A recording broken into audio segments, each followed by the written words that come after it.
Hey y'all, welcome back to my channel. If you've never seen my face before, then I'm Jessyka Banks. Hey, all right, y'all, I'm gonna get right into it because we got a good one today.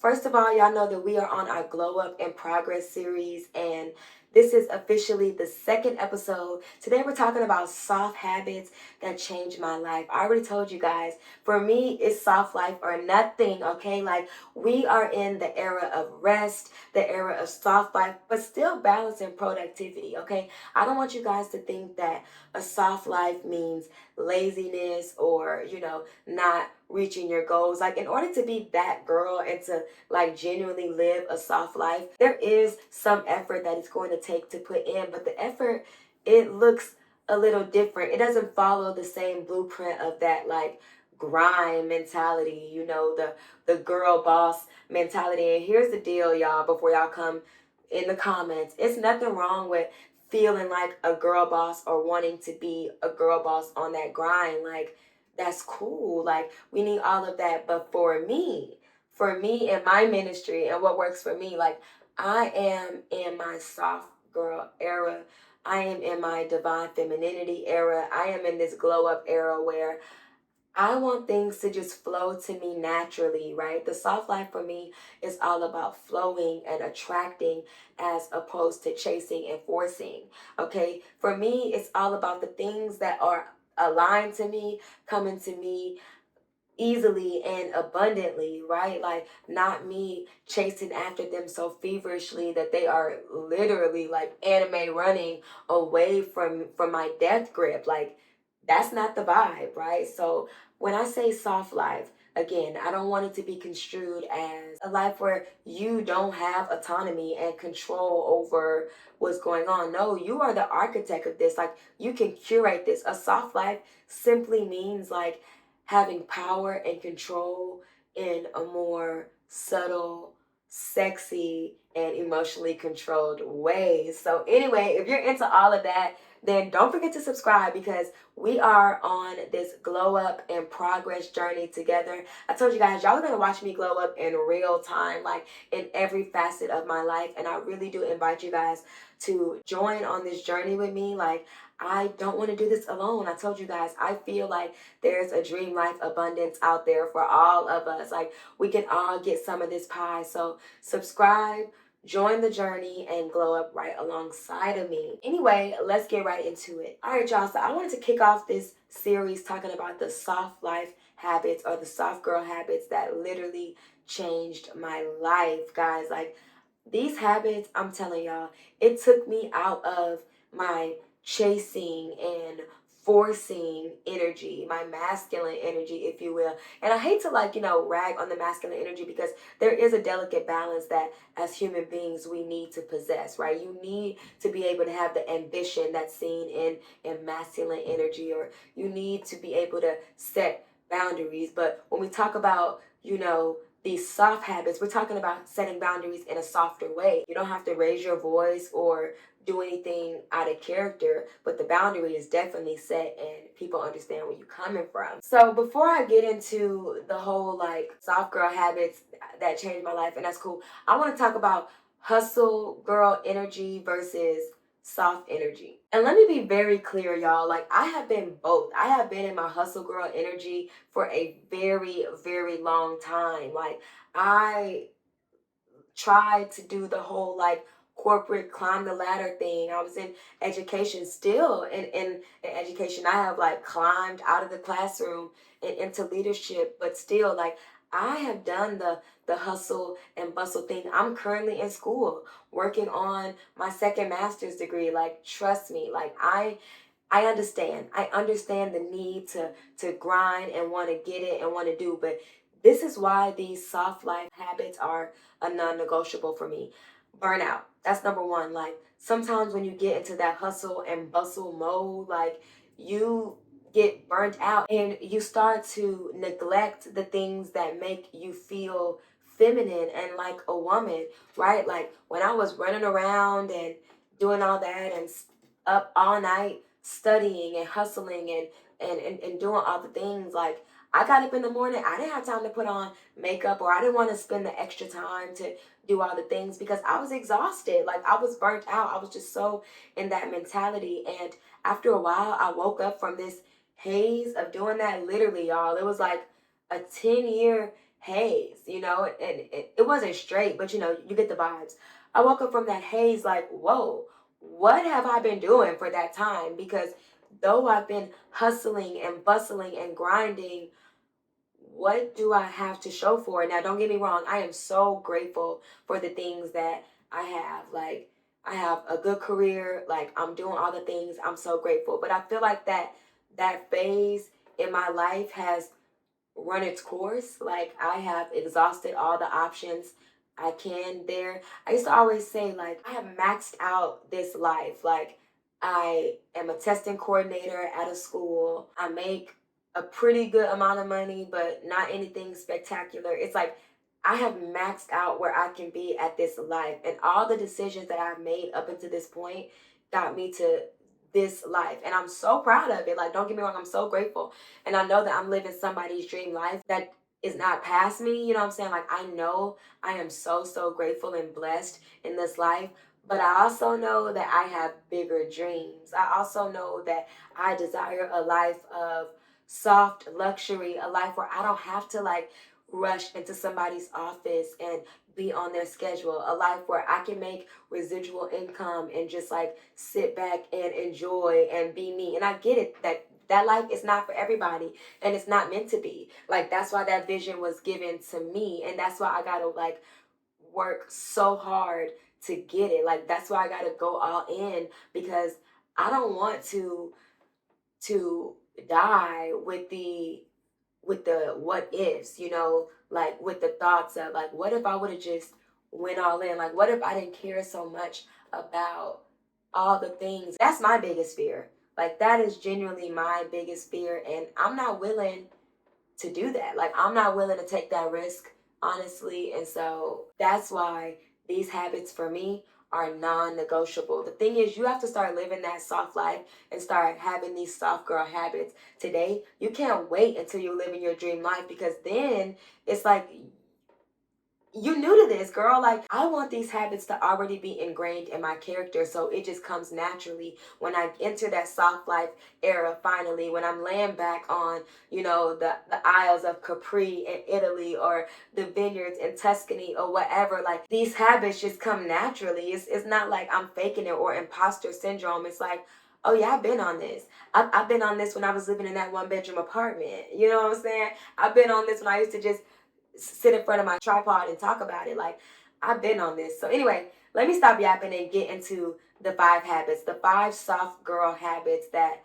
are non-negotiable, that changed my life, that I just simply cannot live without. Number 1, and I'm starting off strong, like straight off the gate with this, and this is receiving gracefully. Like, to be in your soft life, in your divine era, like you really need to learn how to receive. And when I say receive, I'm talking about all things: help, compliments, gifts, like all things. We need to learn how to say thank you with a smile and gracefully. I hate when I see a woman get a compliment or whatever. Somebody's like, "Oh my God, you look so nice," or "Your hair looks so good," and they're like, "What? Like, I feel like my hair was so greasy today," or whatever. It's like, listen, did nobody ask you all of that? Like, it's time to learn how to receive. As women, we're receptive in nature. Like, we're supposed to be receiving. I mean, even biology tells us that. I'm not going to go into details, but I'll let you think about what I mean by that. But seriously, we are meant to receive. So learn how to receive gracefully. Learn how to smile and say thank you. Don't feel awkward or weird when people give you compliments. And it really boils down to feeling like you deserve those compliments. And one of the best ways to feel like that you deserve these compliments is to affirm yourself. You don't have to wait until somebody compliment you. Like, you can look in the mirror every day and compliment yourself, affirm yourself. That way, when you do get those compliments, it's a lot easier to receive them because you're used to receiving compliments, right? You're not new to this and just like, oh, no, you don't have to shrink yourself as a woman. As that girl, you definitely don't shrink yourself. And if you're in your soft life, you gracefully accept those compliments from all people. Also, accept help. Like, it's okay for people to want to help you. Again, I used to be that girl where, I used to do something, or I'm moving something and somebody be like, oh, let me help you. And I'm like, no, I got it. Like, actually, no.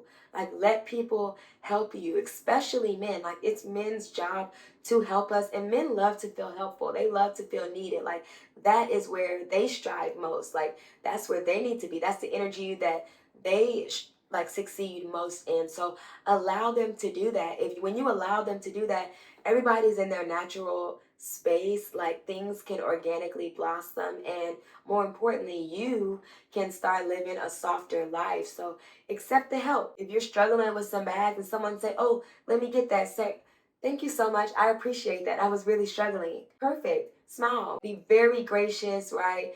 Warm, inviting, and move forward. So definitely always accept help. Also, gifts.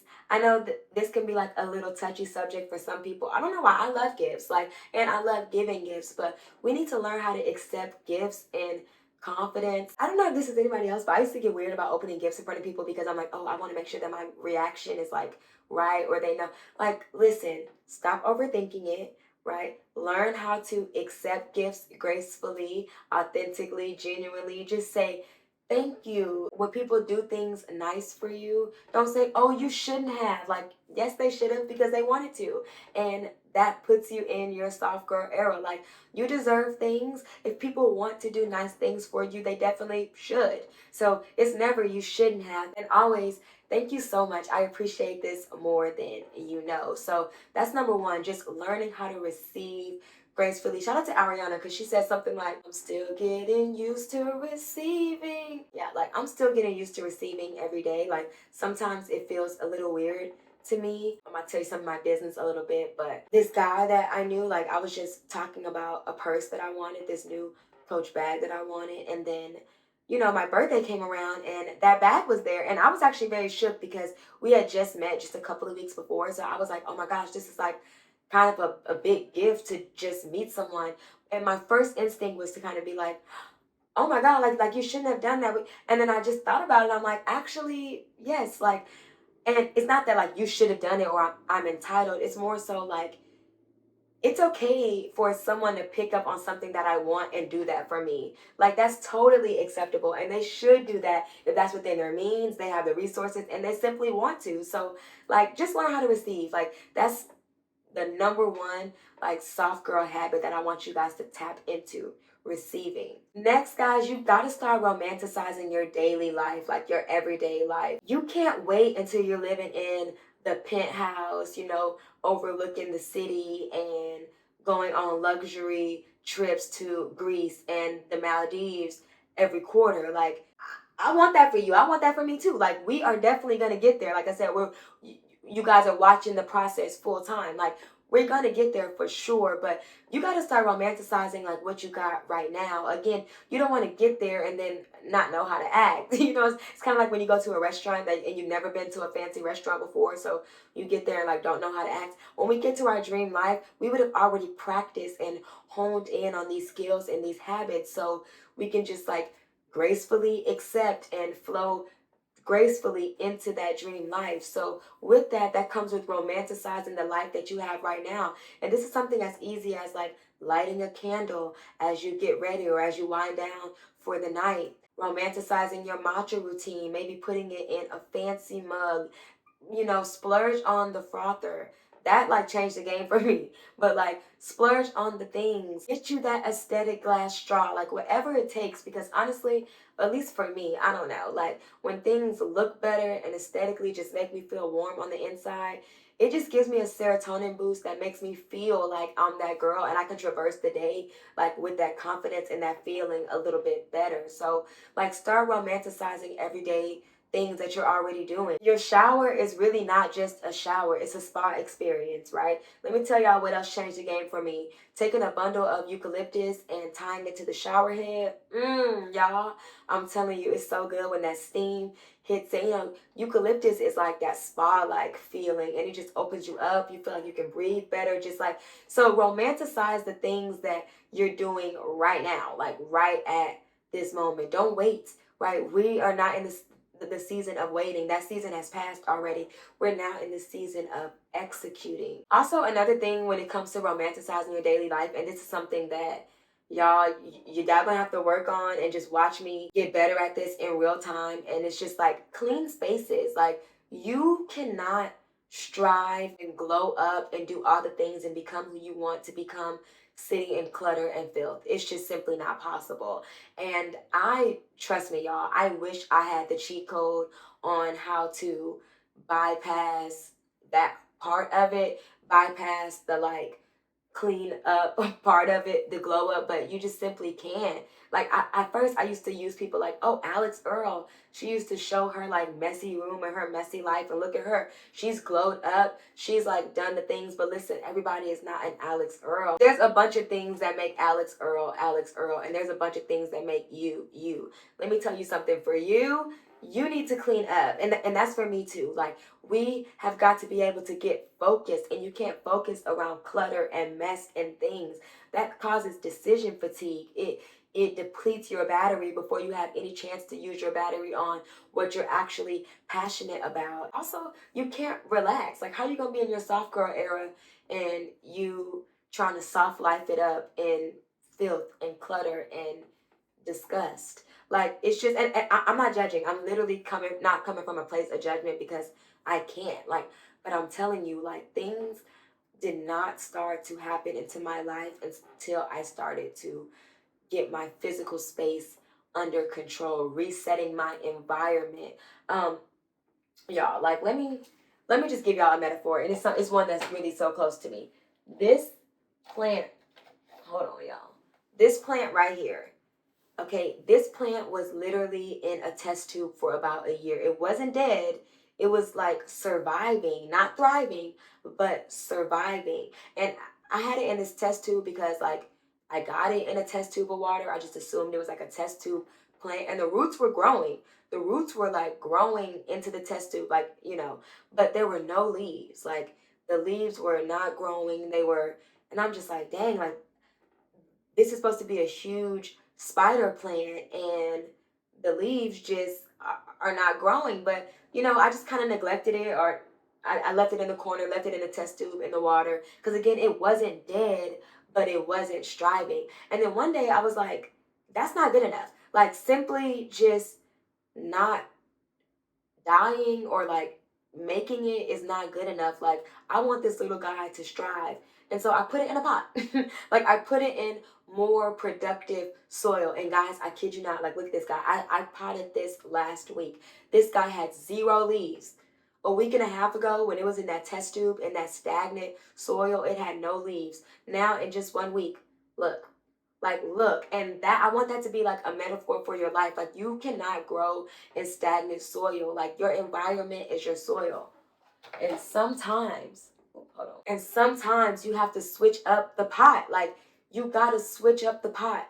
If you are living in a pot, in a test tube that is not contingent with your growth, is not aligned with who you want to be, you got to plant yourself in new soil. And so, anyway, I hope that metaphor really made sense to you guys, and I could bring it home for y'all with that, because that's what really, looking at that plant, like that little plant, those 6 leaves right there, like that just put things in perspective for me. And it made me realize, like, oh, it's time to get it done. Like, I can't grow in this test tube. I can't grow in this mess and this filth. Like, yeah, like, clean up that environment. Like, let's get it done. The next habit I want to talk about is gentle boundaries. So this is like saying no without the guilt. Here's the deal, guys.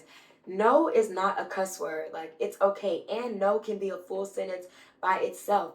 You don't have to explain your no if you don't want to. Now, you can. Like, it's okay to give clarity on why you set this boundary or why you said no. Like, that's totally fine, but you don't have to. I want you guys to let go of the guilt.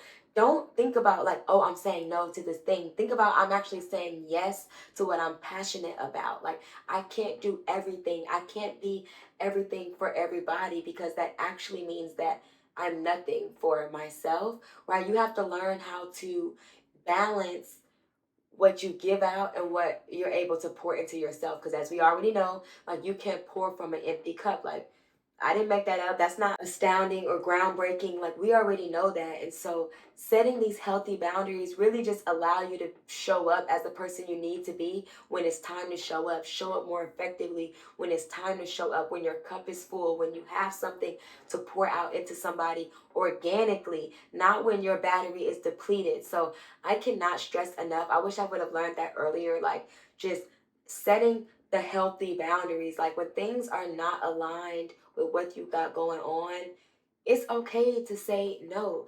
It's okay to sit this one out. I know sometimes we have FOMO, right? The fear of missing out.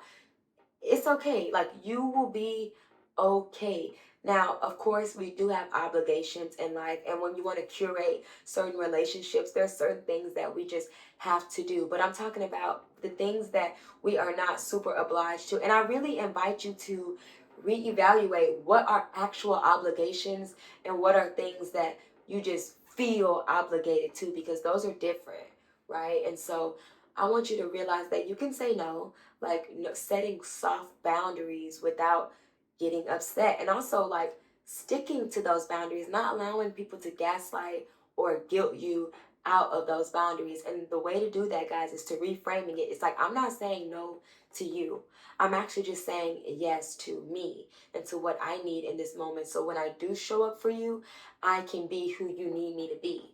And it's just that simple, and if people can't understand that, then you know, that's for them to work out on their own, but that's also not your business. Like, you have got to set the boundaries for yourself. Again, this is the season of locking in, of becoming her, of becoming that girl, of doing all the things, of not living on autopilot. And as much as you want to be everything for everybody, it's just simply not possible. Guys, we're human beings. Like, we're not robots or some type of AI machine that can just spit out data and information after seconds of calculating. That's not how real life works. Like, you have to pour into yourself, do the things, set those boundaries so you can show up in life as that girl, as who you really need to be. The next habit I want to talk about is soft discipline. This is like consistent but kind routine. Your routine should not feel like a prison, right? Like, your routine should definitely offer some freedom, some flexibility, but consistency. When you do anything for a consistent amount of time, growth is inevitable.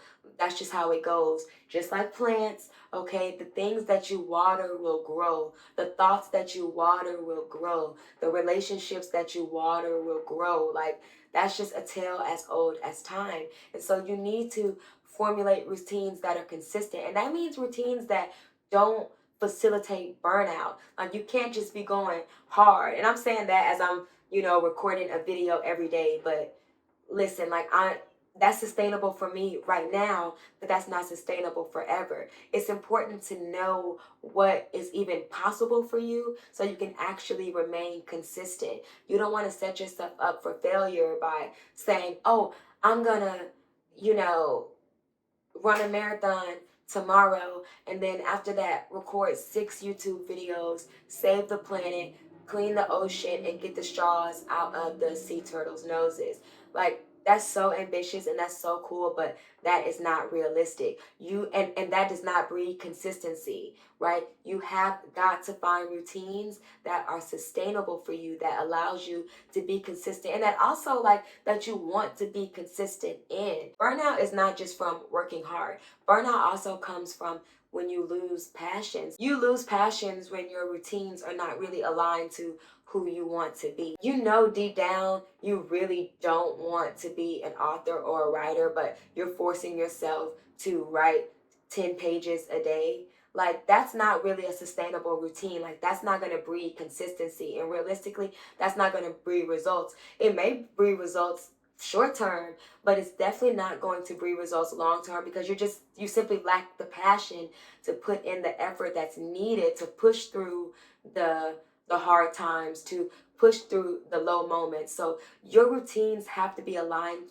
to you so you can breed consistency. They have to also facilitate rest. All right, so I want to talk about emotional check-ins. When I was teaching, I used to always say, what's the weather like today? Are there clouds? Is it sunny? Is it raining? Like, what's going on in there so I can try to work it out? Like, all weather is necessary. We wouldn't have plants without rain. Like, we need all the weather, but what is going on so we can move accordingly and we can figure out what we need to do.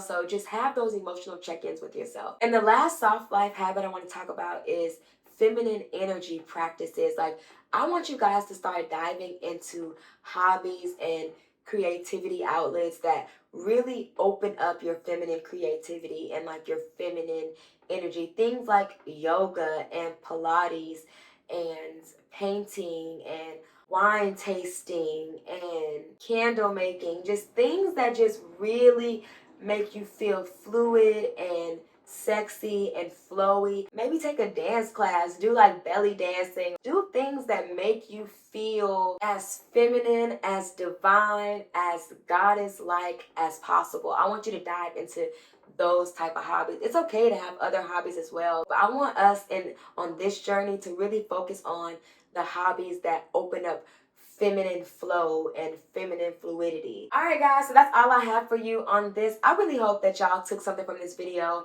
These soft habits, y'all, I'm telling you, they really did change my life. Even in the small time that I have been implementing them, I have seen growth. I have seen evolution. I have even seen just the way that people interact with me in the real world, just how that is different than a couple of months ago. So I want you guys to really tap into these soft habits. Again, guys, soft life or nothing over here. Let me know down in the comments what soft life habit you are focusing on, because I definitely want to steal your ideas. Guys, don't forget to subscribe so you can join me on this journey. Like, we are doing this together. This is a community. We're doing this in real time. And we're going to look back on all these moments, a year from now or even 6 months from now and see how far we've come. And I want you guys to be a part of that. So get in early, subscribe, let's be a tribe, and let's do it. As always, guys, don't forget to make good decisions and wear sunscreen. And I'll see you in the next one. Bye. Okay, and I'll see you in the next one. Bye. Mwah.